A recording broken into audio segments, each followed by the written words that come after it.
Oktober 1618 yang dipersun Batavia.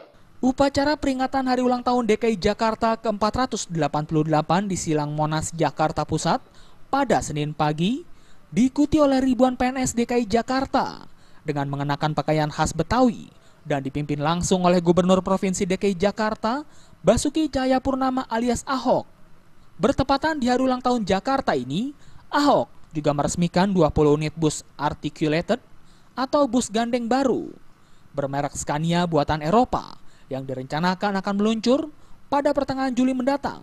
Bus-bus baru ini juga menandai pula bahwa kali pertama Transjakarta melakukan pengadaan barang jasa secara elektronik melalui e-katalog LKPP.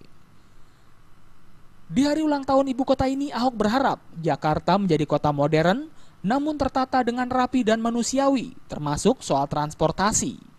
Terkait transportasi Jakarta, Ahok menjelaskan bahwa pihaknya ingin terus menambah bus yang nantinya dapat beroperasi hingga 24 jam untuk kemudahan masyarakat. 2, 3.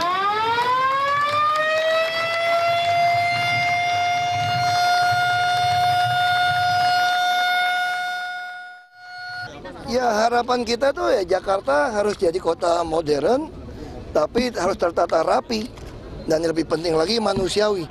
Kita nggak ingin lagi dengar kata ibu kota lebih kejam daripada ibu tiri. Nggak ada tuh. Ya nggak, ibu tiri aja banyak yang baik kok, masa ibu kota nggak baik. Dan kita juga akan terus menambah bus. Kita ingin betul-betul headway kalau 10 menit ya 10 menit. Tengah malam juga ada 24 jam.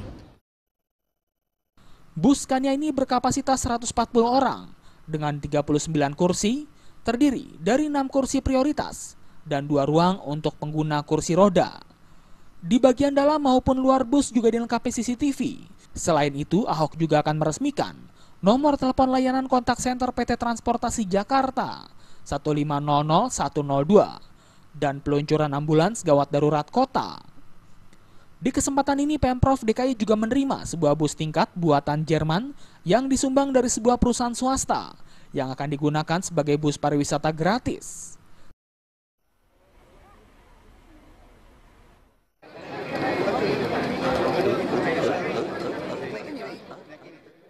Dari Jakarta, Linda Puspitasari dan Hamjati melaporkan.